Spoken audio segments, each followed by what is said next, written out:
What's up, fam? Rain from the YouTube channel This Big Life. We're doing Mindful Mondays a little bit early this week in light of recent evacuation notices. Okay, so I am currently just about 50 miles south of Sonoma County. Sonoma County right now, as I check California Fire Tracker, which is a new app with the San Francisco Chronicle. I highly suggest that you go to their website to understand exactly what's going on in your area in California. In 2017, there were major fires in Santa Rosa.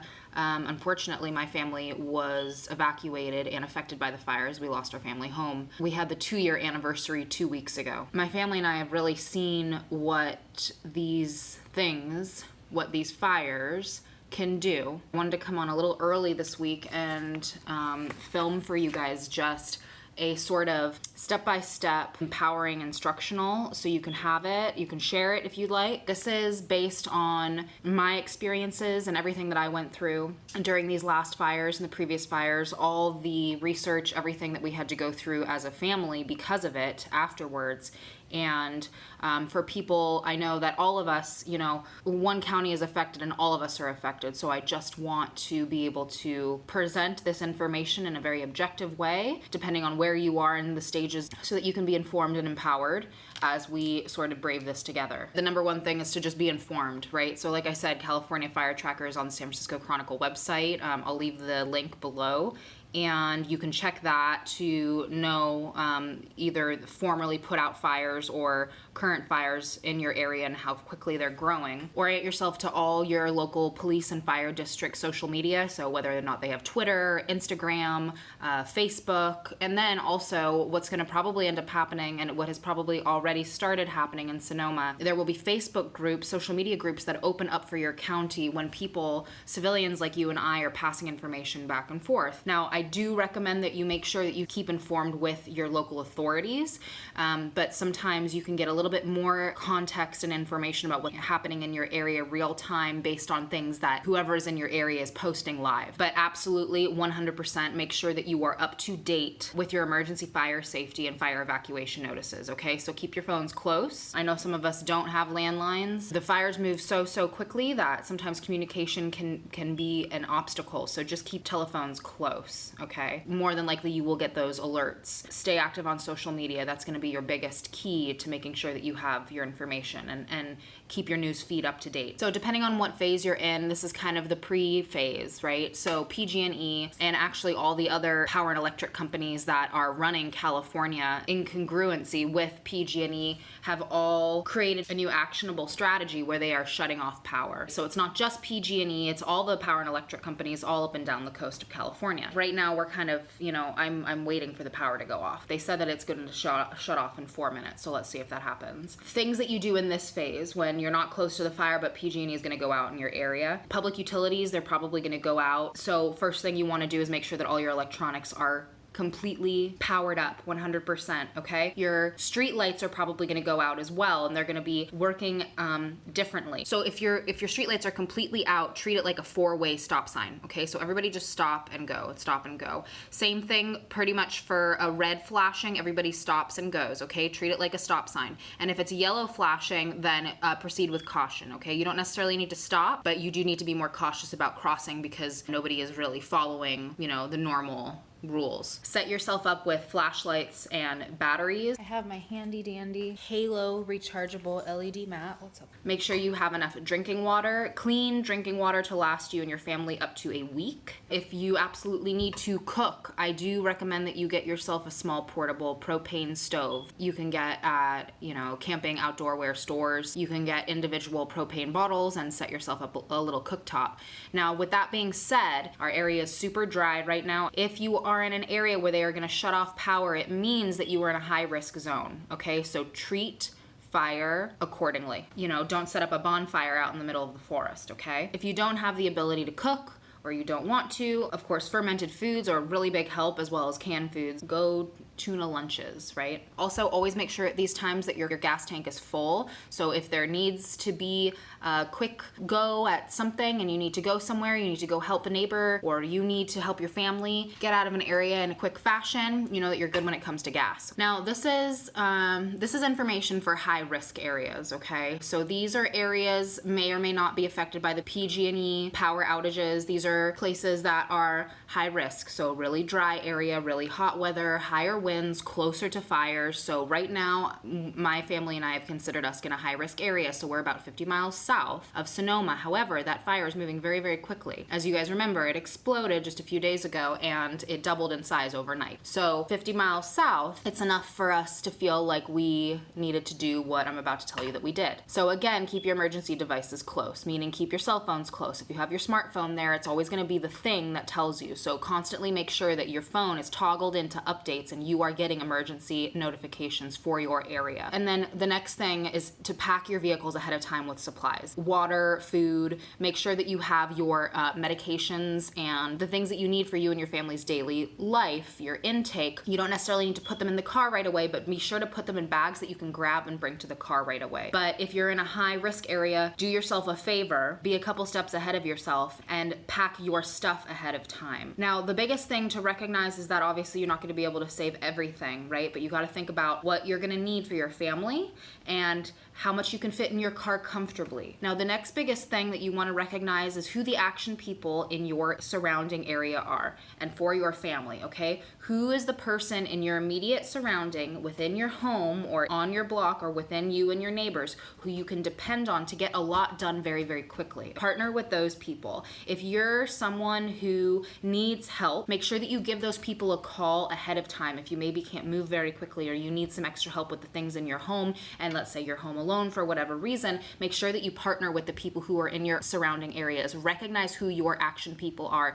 And if you are an action person, if you're the person who's going to spring up and get a bunch of stuff done really quickly, make sure that you partner with action people in your surrounding areas too, okay? There's power in numbers at times like these, and we all need to help each other. So keep your elders safe, keep your kids safe, and make sure you know who your action people are. And if you are that person, make sure you're getting the help that you need too. And anyone who is in need of extra assistance, who cannot reach for whatever reason a neighbor or a family member who's close by, dial 911. 911 will be there. If you need help, get your help. Do not hesitate. If there is any inkling, anything at all that makes you feel like you are in danger in any capacity, you call 911. Also, in this time when we're just hanging out and we're in the high risk zones, but nothing has happened immediately, if you have some extra time, take your phone or take a camera and walk around your house and take video of all of your belongings. Like I said, we're not going to be able to save everything. However, remembering things and remembering what you have lost, I know from experience, can be very, very difficult. It took us 2 weeks of my entire family sitting around together at a hotel,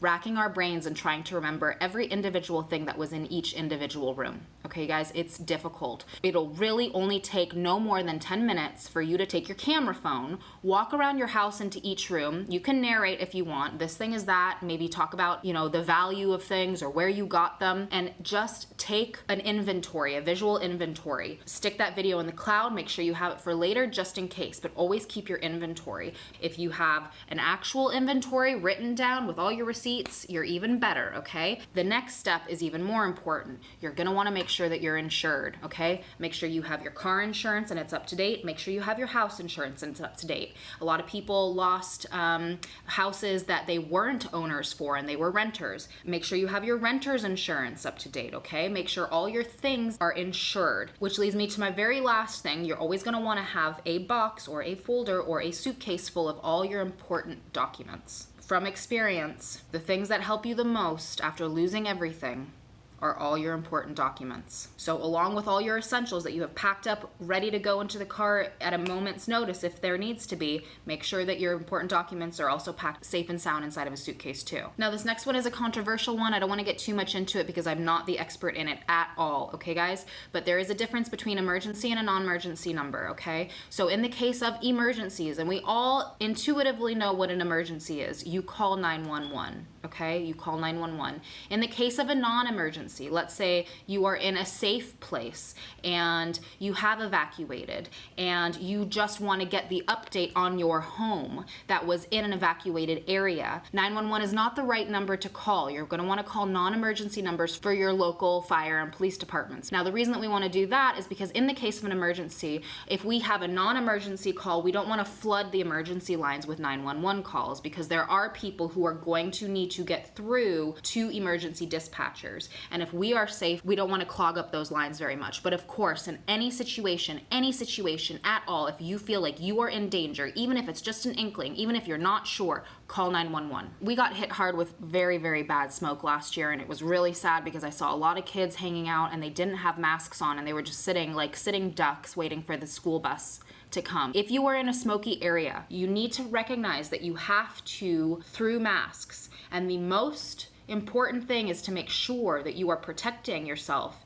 in the correct way. So I always see people walking around with cloths on their face or a little paper napkin of a mask. Those aren't going to help you, okay? Not in these situations. You want to go to your local hardware store, and the minimum, the bare minimum that you can get when it comes to a mask is an N95 mask. They are the cheapest and they are the most available. And you have to make sure that your masks are certified. That is the first thing you want to ask, and the first thing you want to know about the masks that you have on, that they are certified by the National Institute of Occupational Safety and Health, and they have to fit tight over your nose and under your chin. I know it's uncomfortable. I hear that all the time. People choose not to wear it because it is super, super uncomfortable. On some of these masks, there are valves that makes the breathing process a little bit easier. But I'm telling you guys, do not go out there for extended periods of time thinking that that smoke is not going to affect you. I have an air purifier at home, and I have seniors in the house. As soon as I know that that smoke is coming, I am running that air purifier at full bore. Another thing, just for comfort's sake, it's gonna get really, really dry out there, okay? So moisturizers, balms for your pets, for their paws. Coconut oil is just a cure-all, okay? Just put it all over your hands, your feet. I remember it becoming so dry that my feet were starting to crack as we were running around trying to get stuff done. And that never happens to me. I don't have dry skin. So your environment, it changes and your skin goes into shock. Just to help you and your family and your kids and your elders, just stay moisturized. I know it sounds so trivial, but anything to help regulate your system and your body and how you are doing in that process of moving quickly and trying to make sure that everyone is safe is so helpful. So now, in the event of evacuation, listen to your first responders promptly. Do not be a hero. I'm sorry to sound so cliche. Do not be someone who waits until the last minute. Do not put your first responders in danger because they have to come save you too. If you are that actionable person and you have the time to knock and bang down on your neighbors' doors who haven't left yet, do it. Take care of each other. Make sure that everyone in your immediate area is good. Cell phones in this particular situation are probably going to go out, so this is a group effort and it's going to be in your immediate surrounding. Follow the evacuation route and determine your safety destination. If there is a chance that you can help your family and your neighbors get out earlier than the notification because you just feel like you have to, do it. I am simply saying this from experience, and I do not mean to offend anyone, but my family, they were not told to leave. If they wouldn't have left, we would have lost a lot more than our home. Keep yourselves safe. This is all assuming that you have your updated insurance, that you have pre-packed your car, that you have all the food and the water and the medication that you need for your family, that you know what your evacuation route is and you know your evacuation destination and you are safe. Let's fast forward a little bit. In the event that you have lost your home, at this point, hopefully you will have had inventory with that video that you took earlier. You're going to want to call your insurance companies immediately, and then you're going to want to remember 2 words: public adjusters. These are people who are going to help you fight for all the worth of your lost belongings. They will, of course, take a percentage, but you are still probably, in this event, going to get everything that your valuables were worth instead of just some. Of course, you can't get to that phase before you see your home. So in the event that you are safe, everyone got out, you have waited for the local authorities to say it is okay for you to go back. And this will be after testing that is done in your area for contaminants and poison and electricity. There will be people out there making sure that these environments are safe for you to return home to. Then you will be able to go see your home. A lot of the times, local organizations, FEMA, etc., they're going to give you a bucket of supplies that you can use to go rummage through your stuff. But as always, at every single phase, no matter what stage we're at in this, it is always, always, always safety first. Be sure to also have puncture and electricity proof shoes on your feet. okay? And make sure that you have full bodysuits on and gloves, those masks that we were talking about, and you are completely covered. Getting caught up in the moment can be really, really difficult, but we have to take care of each other and we have to take care of ourselves, and the only way to truly do that is to be able to think 3 steps ahead. Listen to your local authorities first and foremost, listen to each other, and take care of one another. Okay guys, much love.